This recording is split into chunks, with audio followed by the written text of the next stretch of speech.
Hello students, आज हम current topic में देखेंगे भारत का 94वां रामसर स्थल जो कि बिहार की गोगाबिल झील को घोषित किया गया। गोगाबिल झील के बाद अब बिहार में कुल 6 रामसर स्थल हो गए हैं, जिसके साथ यह देश में तीसरे स्थान पर है। सबसे पहले स्थान पर है तमिलनाडु, दूसरे स्थान पर है उत्तर प्रदेश, उसके बाद है बिहार तीसरे स्थान पर। भारत में एशिया में सबसे अधिक भारत में ही रामसर स्थल है, जो कि कितने 94 हैं।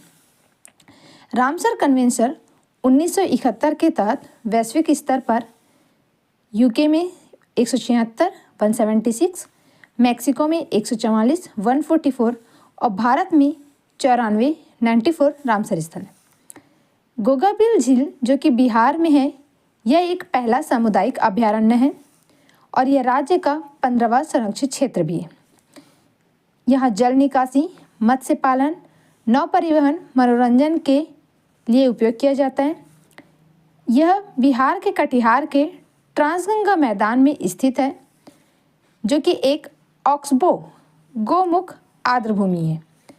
अगर ये गोगाबिल झील है तो इसके उत्तर पूर्व में महानंदा नदी बहती है और दक्षिण में गंगा नदी बहती है। आप इस तरीके से अगर डायग्राम बना के पढ़ते हैं तो ये आपको ज़्यादा अच्छे से याद रहता है। पारिस्थितिक महत्व देखते हैं। ये एक तरह का स्थायी जलाशय है जो कि गर्मी में सिकुड़ता तो है पर सूखता नहीं है, और ये मध्य एशिया का अत्यंत महत्वपूर्ण शीतकालीन आवास भी है। वनस्पति और प्राणी जात के बारे में देख लेते हैं। यहाँ पोचार्ड, गूज, पिंटेल जैसे बहुत से पक्षी प्रजातियाँ पाई जाती हैं। खतरा: जलग्रहण क्षेत्र में उर्वरक और कीटनाशकों के अत्यधिक उपयोग से झील में रासायनिक प्रवाह व जैविक संसाधनों के अत्यधिक दोहन भी शामिल है। उर्वरकों और कीटनाशकों का अत्यधिक उपयोग होने की वजह से ये दोहन हो रहे हैं, जो कि इस रामसर आर्द्रभूमि के लिए अत्यंत खतरेदायक है। रामसर के बारे में अगर हम पढ़ रहे हैं तो हमें रामसर से जुड़ी हुई जानकारी भी होनी चाहिए, तो आइए उसके बारे में देख लेते हैं। रामसर अभिसमय, इसे हम आर्द्रभूमि अभिसमय भी कहते हैं।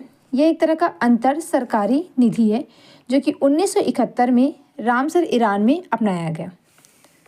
1975 में यह लागू किया गया। आर्द्रभूमि जो कि अंतर्राष्ट्रीय रूप से महत्वपूर्ण हो, उसे ही रामसर में शामिल किया जाता है। सबसे बड़ा रामसर स्थल जो कि